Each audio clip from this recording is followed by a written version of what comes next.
Assalamualaikum warahmatullahi wabarakatuh.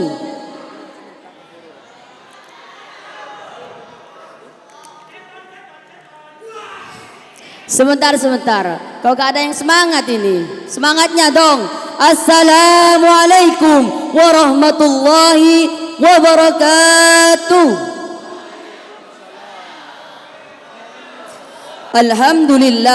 Alhamdulillahi rabbil alamin. Wabihi nasta'inu ala umurid dunya waddin. Wassalatu wassalamu ala asrafil anbiya'i wal mursalin Sayyidina Muhammadin amma ba'du. Hadratal mukarramin wal muhtaramin, para alim, para ulama, para masyayikh, para kiai, wa nakhussu bidzikri wa ta'zim, pengasuh Pondok Pesantren Putri Nurul Khalil, beliau Ibu Nyai Hajah Musriah Anwar. Yang kami hormati serta yang kami takzimi, pengasuh Pondok Pesantren Putra Nurul Khalil, beliau Kiai Haji Abdullah bin Kiai Haji Zubair Muntasor. Yang kami hormati serta yang kami takzimi, Ketua Umum Pondok Pesantren Nurul Khalil, beliau Kiai Haji Hashim Asy'ari bin Kiai Haji Zubair Muntasor, dan beserta segenap majelis pengasuh Pondok Pesantren Nurul Khalil. Yang kami hormati jajaran pengurus Pondok Pesantren Nurul Khalil, khususnya Ketua 4 Pondok Pesantren Nurul Khalil, beliau Al-Ustadz Haji Abdul Muti Fauyaz. Yang kami hormati kepada pembina Lajnah Muhadharah Pondok Pesantren, beliau Al-Ustadz Hamim Hamsik Sarjana Agama beserta para staf-stafnya. Dan tak lupa pula kepada para hadirin yang telah hadir, mulai dari Kabdar beserta wakilnya, Ketua Kamar beserta wakilnya, beliau khususnya seluruh warga komplek yang sangat cinta dan sayang. Pertama-tama marilah kita panjatkan puja puji syukur kehadirat Allah Subhanahu wa taala yang telah memberikan nikmatnya sehingga kita bisa berkumpul di tempat yang insya Allah penuh dengan barakah. Amin ya rabbal alamin. Salawat serta salam semoga tercurahkan kepada baginda Nabi Muhammad sallallahu alaihi wasallam yang telah membawa kita dari gelapnya dunia menuju ke zaman yang terang binderang ini, yakni adanya iman wal Islam. Hadirin yang dirahmati Allah, malam ini dengan berat hati dan perasaan prihatin yang mendalam, saya berdiri di hadapan Anda semua. Kita berkumpul di sini bukan untuk merayakan, melainkan untuk merenung. Kita berkumpul untuk menyuarakan sebuah kepedihan yang kian nyata, sebuah luka yang menganga di hati bangsa ini dikarenakan mirisnya keadilan sosial bagi seluruh rakyat Indonesia. Lantas, apa yang harus kita lakukan?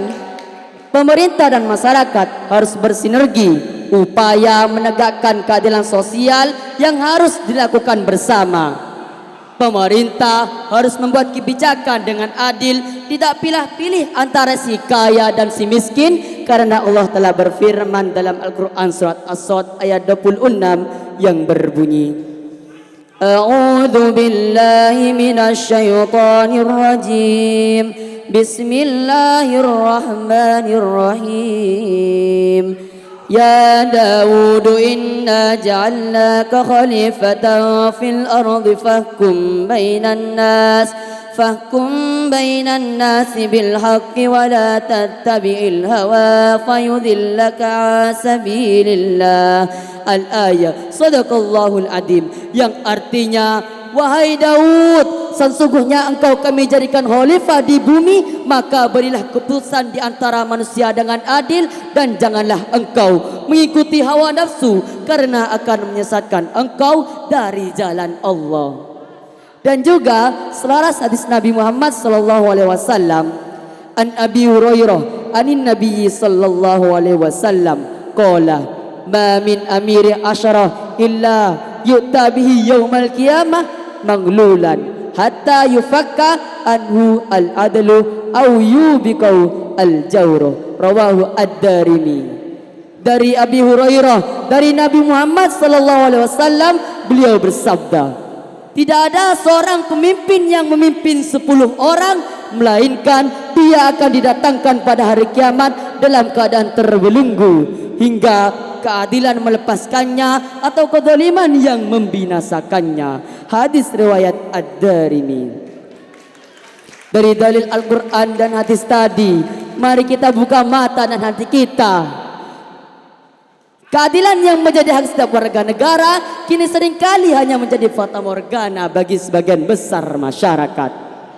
Keadilan hanya terasa bagi mereka yang berduit, sementara yang lemah dibiarkan menjerit. Hadirin yang dirahmati Allah, oleh karena itu kita harus bangkit dengan cara harus berani bersuara, berhenti menjadi penonton pasif atas ketidakadilan yang ada di mereka. Berhenti menjadi penonton pasif atas ketidakadilan yang ada di sekitar kita. Pemerintah harus mendengarkan suara-suara yang berasal dari masyarakat. Kita adalah generasi penerus bangsa. Kita adalah pewaris cita-cita para legenda. Maka dari itu, mari kita satukan tekad, satukan langkah, dan satukan suara untuk memerangi ketidakadilan dan menjadi anak bangsa di antaranya dengan hidup yang bahagia, adil, dan bermartabat. Hanya itu yang bisa saya sampaikan. Mohon maaf apabila ada kata-kata yang menyinggung hati kalian semua. Akhirul kalam. Assalamualaikum warahmatullahi wabarakatuh.